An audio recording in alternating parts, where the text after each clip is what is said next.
हरि ओम तत्सत्। श्रीमते रामचंद्राय नमः। नमः परमहंसास्वादितचिरमकरन्दाय भक्तजनमानसनिवासाय श्रीरामचन्द्राय सच्चिदानन्दरूपाय विश्वोपत्यादिहेतवे तापत्रयविनाशाय श्रीकृष्णं वयं नमः। तप्तकाञ्चन गौराङ्गी राधे वृन्दावनेश्वरी वृषभानुसुते देवी प्रणमामि हरिप्रिय। उग्रं वीरं महाविष्णु जगन्तं सर्वतोमुखं नरसिंहं भीषणं भद्रं मृत्योर्नमाम्यहम्। मनोजवं मारुतुल्यवेगं जितेन्द्रियं बुद्धिमतां वरिष्ठं वातात्मजं वानरयूथमुख्यं श्रीरामदूतं शरणं प्रपद्ये। नमः गोभ्यै श्रीमतिभ्यै सुरभ्यै वैव च नमः ब्रह्मसदाभ्यश्च पवित्राभ्यो नमो नमः।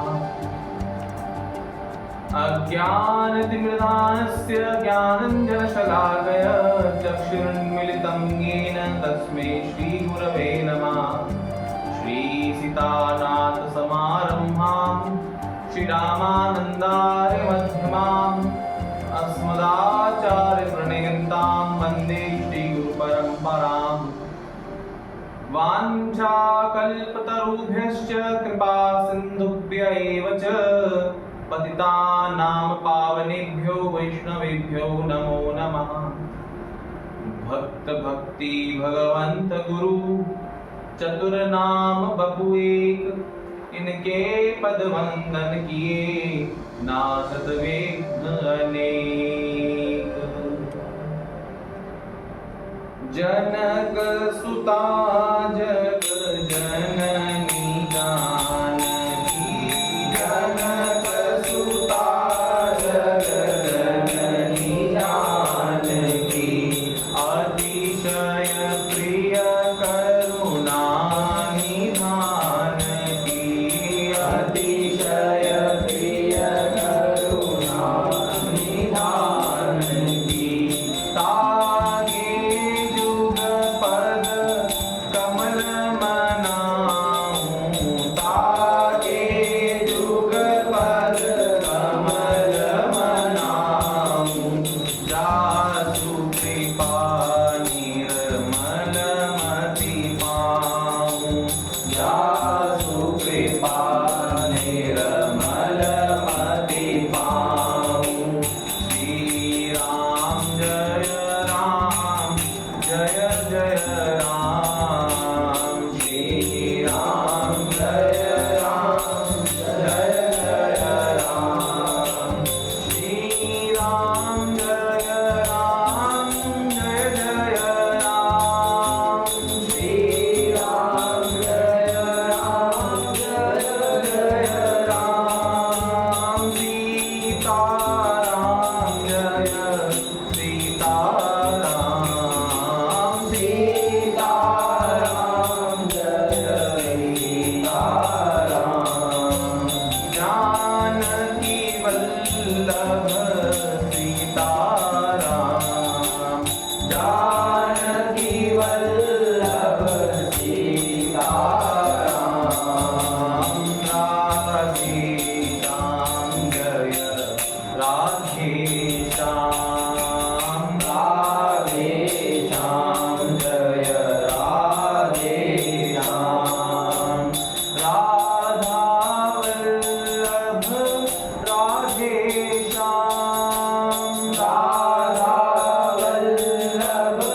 सीता रामचंद्र भगवान की जय। श्री राधा कृष्ण भगवान की जय। श्री गौरी शंकर भगवान की जय। श्री लक्ष्मी नारायण भगवान की जय। श्री लक्ष्मी नरसिंह भगवान की जय। श्री अनंत बलवंत हनुमान जी महाराज की जय। श्री वृंदा देवी की जय। श्री गौ माता की जय। जय मध्या जगद्गुरु श्री रामानंदाचार्य भगवान की जय। जगद्गुरु द्वाराचार्य श्री मुरुदास जी महाराज की जय। जगद्गुरु द्वाराचार्य श्री अग्रदास जी महाराज की जय। श्री गोस्वामी तुलसीदास जी महाराज की जय। श्री परम गुरुदेव भगवान की जय। श्री सद्गुरुदेव भगवान की जय। जय जय श्री सीताराम जय जय श्री राधेश्याम हर हर महादेव पिताई गौर प्रेमानंदे हरि हरि बोल। हरि शरणं भक्तवांछा कल्पतरु भक्तवत्सल शरणागत वत्सल परात्पर परब्रह्म भगवान श्री श्री सीता रामचंद्र भगवान की महितीय कारण करुणा के फलस्वरूप उन्हीं के अनुग्रह विग्रह श्री गुरुदेव भगवान की कृपा फल के फलस्वरूप आज हम सभी का सौभाग्य पवित्र श्री उत्तम मास में आज स्थान पर विराजमान होकर भगवान श्री राम की उचित पावनी कथा श्री रामचरितमानस जी के पंचम सोपान श्री सुंदर कांड के कथा रस को प्राप्त करने का पुण्यदायक फल प्राप्त हो रहा है। अतः कल की चर्चा में श्री हनुमान जी महाराज ने श्री जानकी जी से प्रार्थना करी कि जिस प्रकार से रघुनाथ जी ने अपनी अंगूठी मुद्रिका प्रदान की है वैसे ही आप भी कुछ प्रदान करो। तो श्री जानकी जी ने अपनी चूड़ामणि उतार कर श्री हनुमान जी महाराज को प्रदान कर। आगे जानकी जी क्या कह रही हैं? कहूँ तात अस मोर प्रणामा सब प्रकार प्रभु पूरन कामा दीन दयाल बिरदु संभारी रघुनाथ मम संकट भारी तात सकृत कथा सुनायो बान प्रताप प्रभु ही समझायो मास दिवस महु नाथ न आवा तो मुनि मोह जियत नहीं पावा कहूँ कपि के विधि राखो प्राणा तुम हूँ तात कहत अब जाना तो ही देख शीतल भई छाती पुनि मोह कहु सोई दिन सुराती जनक सुदहि समझाई करि बहु विधि धीरज दीन चरण कमल सिर नाय कपि गमन राम पद कीन चलत महाधुनि गर्जित भारी गर्भ स्तवहि सुनी निश्चर नारी नाग सिंधु अहि परहि आवा शब्द किले केला कपिन सुनावा हर के सब पिलोक हनुमाना नूतन जन्म कपिन तब जाना मुख प्रसन्न तन तेज विराजा किन से रामचंद्र कर काजा मिले सकल अति भय सुखारी तलपत मीन पाव जिम भारी चले हर के रघुनायक पासा पूछत कहत नवल इत्यासा। तो जब हनुमान जी महाराज को श्री जानकी जी ने अपनी चूड़ामणि प्रदान करी तब जानकी जी ने क्या कहा हनुमान जी से कि कहो तात अस मोर प्रणामा श्री रघुनाथ जी को मेरा प्रणाम निवेदन कर। सब प्रकार प्रभु पूर्ण कामा और क्या कहा प्रभु क्या है पूर्ण कामा है भगवान सबकी इच्छाओं को पूर्ण करने वाले। तो क्या कहा दीन दयाल विरत संभारी हरहुनाथ मम संकट भारी। पहले तो क्या कहा जानकी जी ने उनको कि ये पूर्ण काम है। पूर्ण काम करने के बाद क्या कहा कि अपनी इच्छा प्रकट करें क्या कि दीन दयाल हे दीन दयाल राघव जी विरत संभारी मुझे संभाल लो। क्या करो हरहुनाथ मम संकट भारी मेरे बड़े से बड़े संकट को आप दूर करो। इसलिए इस जो चौपाई को मानो किसी के जीवन में कोई बहुत बड़ा संकट हो तो इस चौपाई का संपुट लगाकर सुंदरकांड का या रामायण जी का पाठ करना चाहिए तो जो संकट होता है वो मिट जाता है ऐसे महापुरुषों के वचन। जैसे दोहा कोई है तो दोहा बोल लिया, दोहे के बाद फिर जैसे हम बोलते हैं मंगल भवन मंगलहारी, उसके जगह पर ये वाले जो भाई दीन दयाल संभारी हरो नाथ मम संकट भारी, तो बड़े से बड़ा संकट जो है वो हट जाता है। इसका जब भी कर सकते हैं। तात सकृत सुत कथा सुनेहु, बान प्रताप प्रभु ही समझेहूं।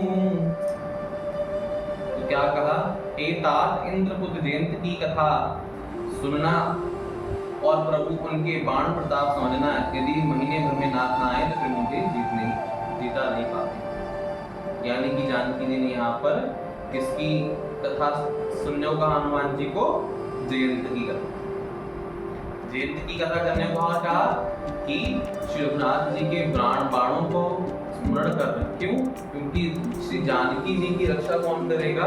श्री रघुनाथ जी के बाण ही से।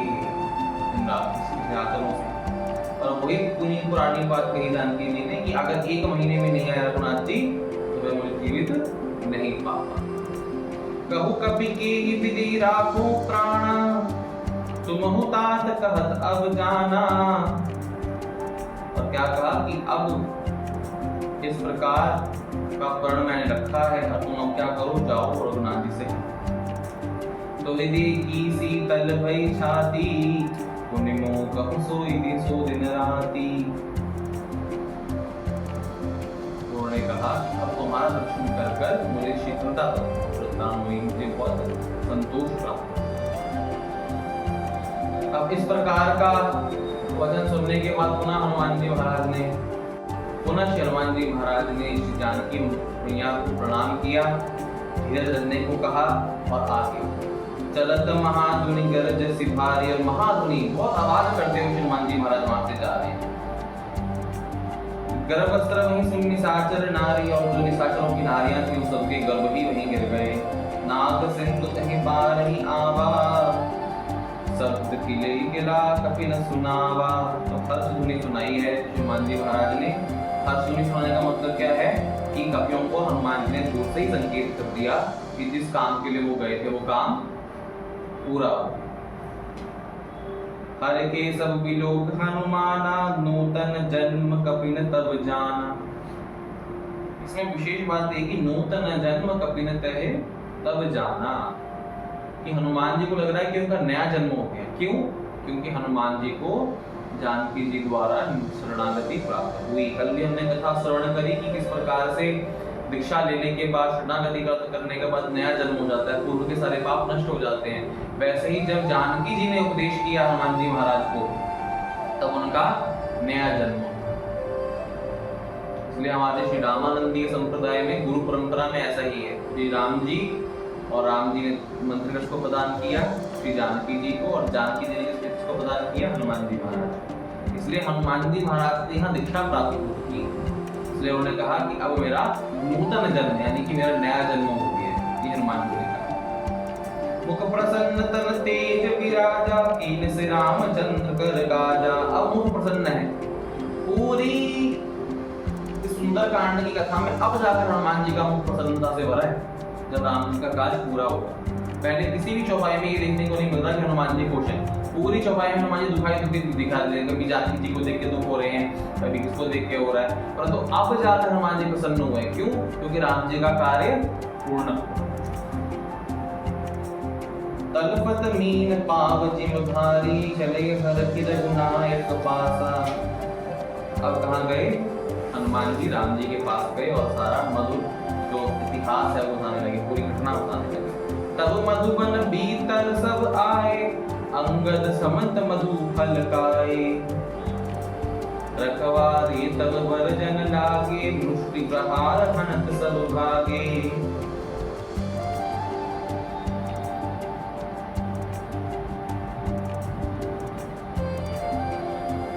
जाय पुकार सब बन उजार जुगराज, सुनि सुग्रीव हर कपि करे आए प्रभु काज। और अंगद ने ये बात सुग्रीव को बताई और सुग्रीव के बाद उनका बहुत प्रसन्न हुए। जो न होत सीता सुत पाई, मधुबन के फल सकें कखाई। ए विधि मन विचार कर राजा, आए गए कपि सहित समाजा। तो वानरों को बस हनुमान जी ने कहा था कि मधुर फल खा के रहना, कुछ फल पर जब तब तक फल नहीं खाए। जब हनुमान जी आए हैं तब सब वानरों ने और अंगद जी ने मिलकर वहां पर फल खाया। यानी कि जब तक हनुमान जी कार्य करके नहीं आए किसी ने कुछ भी भोजन प्रसादी नहीं पाई। आई सबिन नावापद सीसा, मिले सबिन अति प्रेम कपीसा। पूछी कुशल कुशल पद देखी, राम कृपा भा काज बिसेखी। नाथ काज कीने हनुमाना, राखे सकल कपिन के प्राणा। तो सबने आकर सुग्रीव जी को प्रणाम करा और सब वानरों का ये उत्तर था कि हनुमान जी ने कार्य कैसे किया, राम जी के प्रताप से किया, राम जी की कृपा से कार्य सफल हुआ। तब हनुमान जी को सबने श्रेय दिया कि हनुमान जी ने जब कार्य पूर्ण किया तो हनुमान जी के कार्य पूर्ण करने पे सभी वानरों के प्राणों की रक्षा। क्यों? क्योंकि सुग्रीव ने सबको डांट बोल रखा था कि कोई अगर नहीं लेके आया जानकी जी का पता तो मैं सब बंदरों को मारूंगा। तो इसलिए उनको डर था कि अगर हम खबर लेके नहीं जाएंगे तो कहीं सुग्रीव हमें मारना है। राम कपिन जब आवत देखा, किए काज मन हरख बिसेका। फटिक शिला बैठे दो भाई, परे सकल कपि चरण नहीं जाई। तो जैसे ही वानर आगे बढ़े तो क्या देखा? फटिक शिला बैठे दो भाई, हनुमान श्री राम जी और श्री लक्ष्मण जी जो शिला फटिक शिला होती क्रिस्टल की शिला पे श्री रघुनाथ जी और श्री लखनलाल जी विराजमान। और देखते ही उनको प्रणाम किया। प्रीति सहित सब भेंटे, रघुपति करुणा कुंज। पूछी कुशल नाथ अब कुशल देहि पद कंज। जामवंत कह सुन रघुराया, जाबर नाथ करहु तुम दाया। ताहि सदा शुभ कुशल निरंतर, सुर नर मुनि प्रसन्नता ऊपर। तो अब हनुमान जी डायरेक्ट नहीं बोले, सुग्रीव डायरेक्ट नहीं बोले। कौन बोले? जामवंत जी। जामवंत जी ने पहले रघुनाथ जी को कहा कि हे रघुनाथ जी, जिस पर आपकी कृपा हो जाए उसका हमेशा कुशल मंगल ही रहता है। और सुन नर मुनि प्रसन्नता ऊपर, उसके हर कोई प्रसन्न रहता है। सुर हो यानी कि देवता हो, मुनि हो, नर हो, सब उसके ऊपर प्रसन्न। जा पर कृपा राम की हुई, ता पर कृपा करे सब। इसलिए कई लोगों का विचार होता है कि अच्छा हम तो वैष्णव मार्ग में आ गए, अब या तो हम श्री कृष्ण को लेके अनन्य हैं, या श्री रघुनाथ जी को लेके अनन्य हैं, या लक्ष्मी नारायण को लेके अनन्य हैं। अब क्या कि बाकी सबको नाराज कर दें, है ना? कि भाई माता जी भी तो हैं, काली जी भी हैं, भैरव जी भी हैं, शंकर जी भी हैं और अन्य अन्य देवता हैं, तो क्या करें? क्या उन्हें नाराज कर देंगे? जिसने एक स्थान पकड़ लिया उसके ऊपर सबकी कृपा संभावित हो ही जाएगी, उससे कोई नाराज नहीं होगा।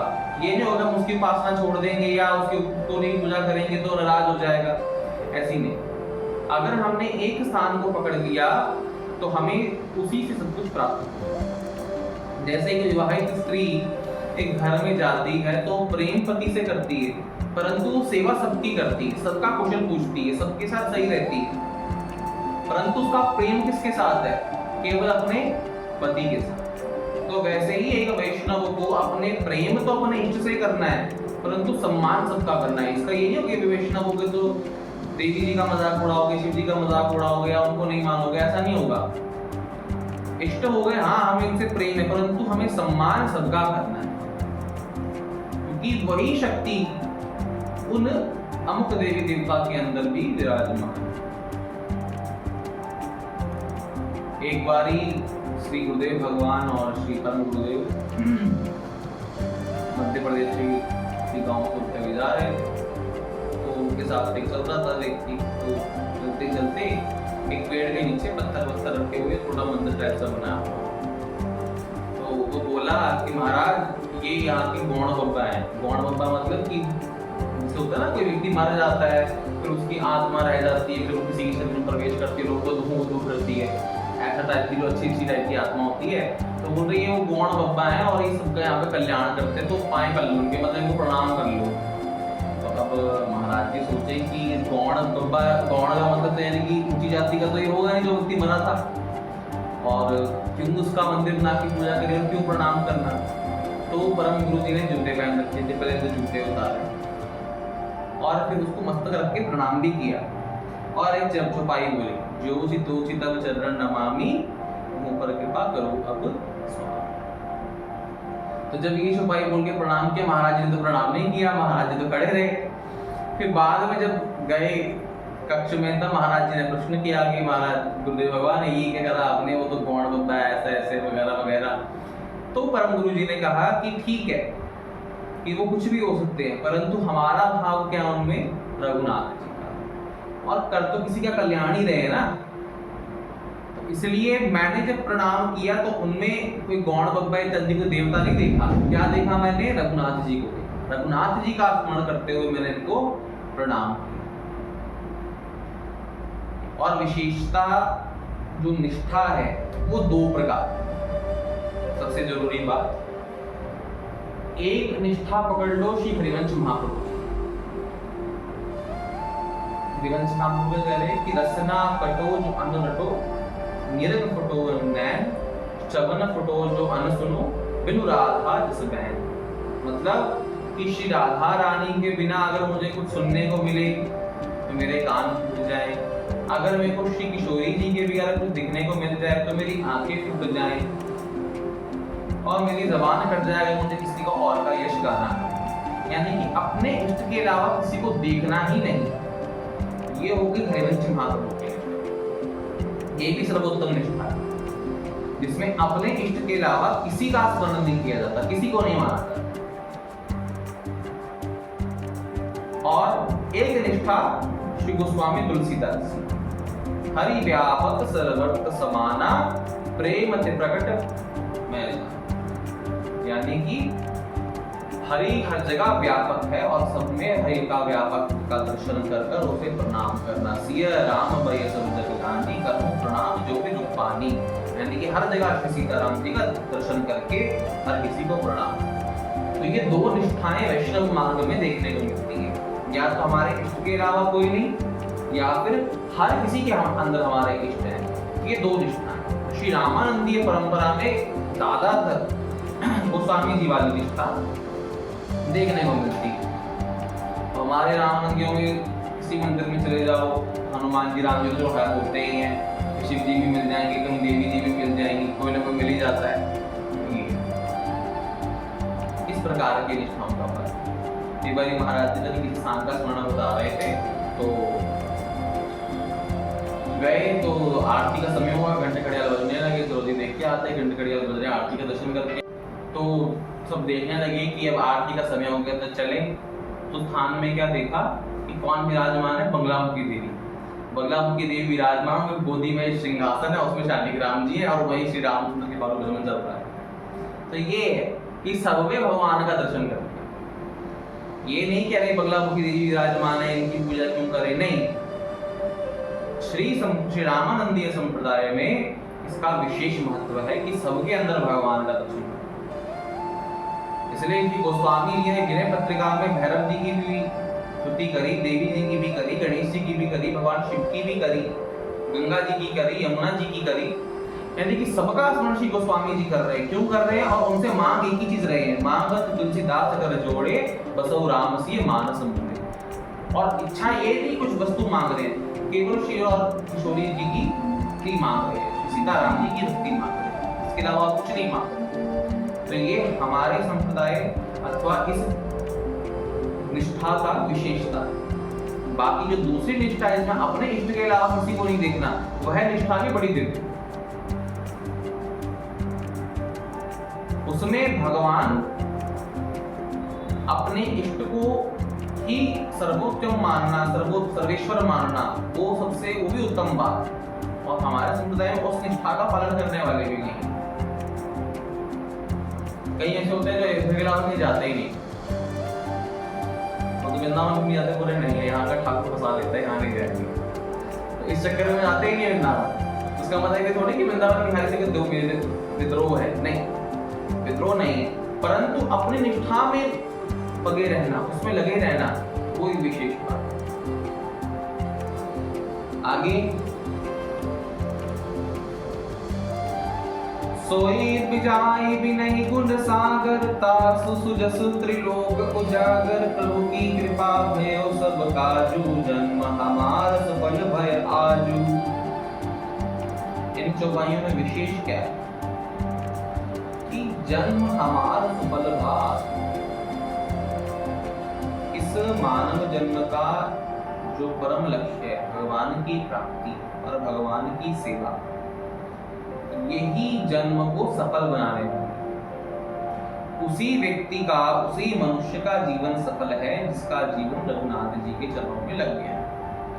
भगवान और भगवान के प्रिय भक्तों की सेवा में जिसका जीवन लगा है, केवल और केवल उसी का जन्म ही सफल है। सफलता कुछ धन प्राप्त करने में नहीं है, सफलता कुछ ऐश्वर्य प्राप्त करने में नहीं है, पद प्रतिष्ठा प्राप्त करने में नहीं है।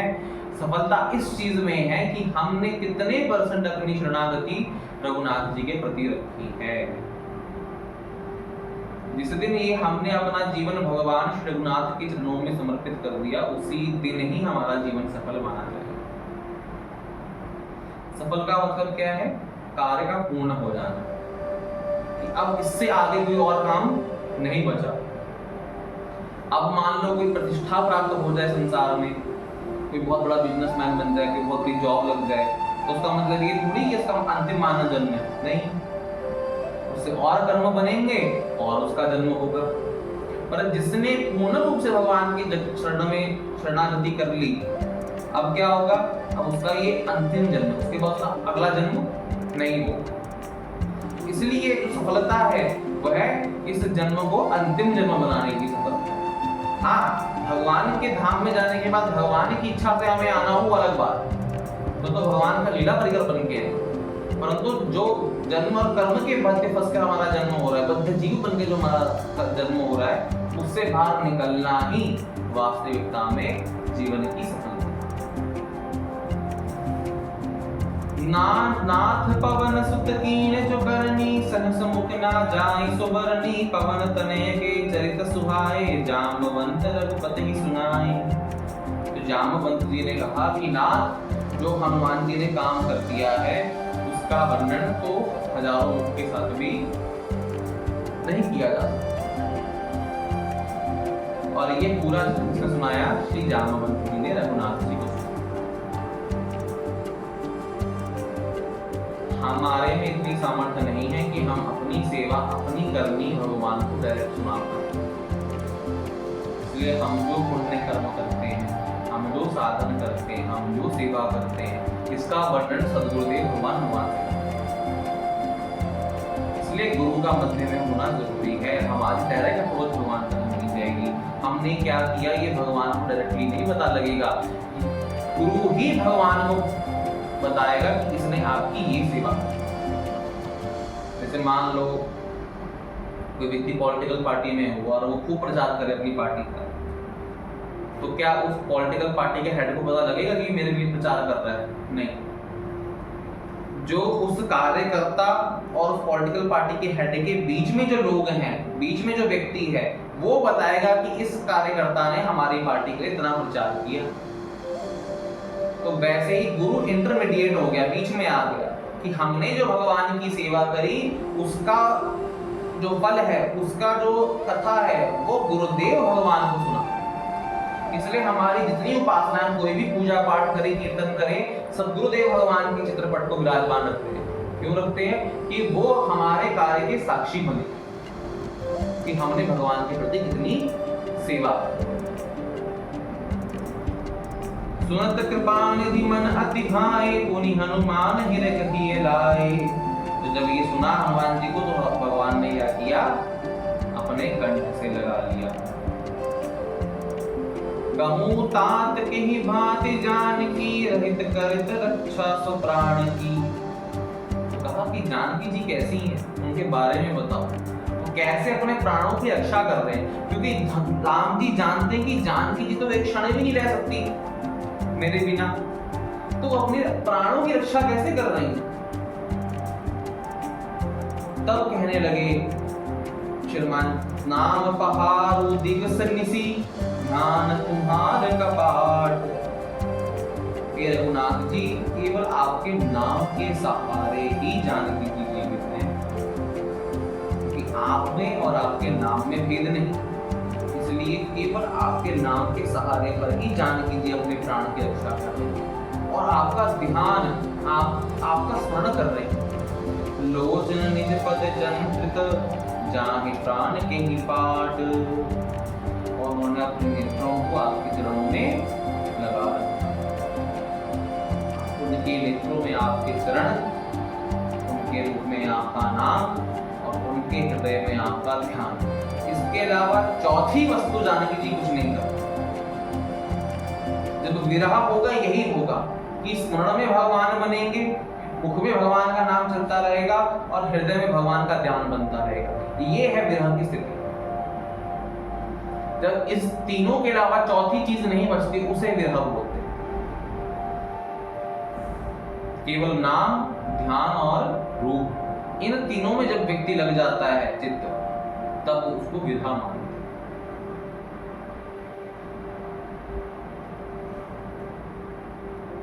आज के लिए यही प्रणाम करते हैं।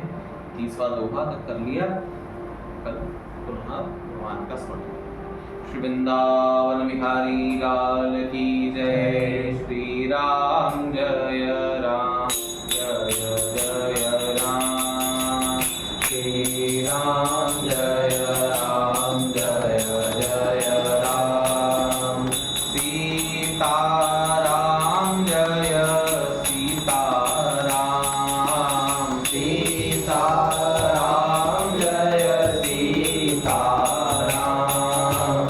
राधे श्याम जय राधे श्याम, राधे श्याम जय राधे श्याम। राधे श्याम जय राधे श्याम, राधे श्याम जय राधे श्याम। सीता राम जय सीता राम, सीता राम जय सीता राम। श्री सीताराम चंद्र भगवान की जय। श्री गौरी शंकर भगवान की जय। श्री राधा श्याम सुंदर भगवान की जय। श्री गंगा मैया की जय। श्री हनुमान जी महाराज की जय। श्री परम गुरुदेव भगवान की जय। श्री सतगुरुदेव भगवान की जय। जय जय श्री सीताराम, जय जय श्री राधे श्याम।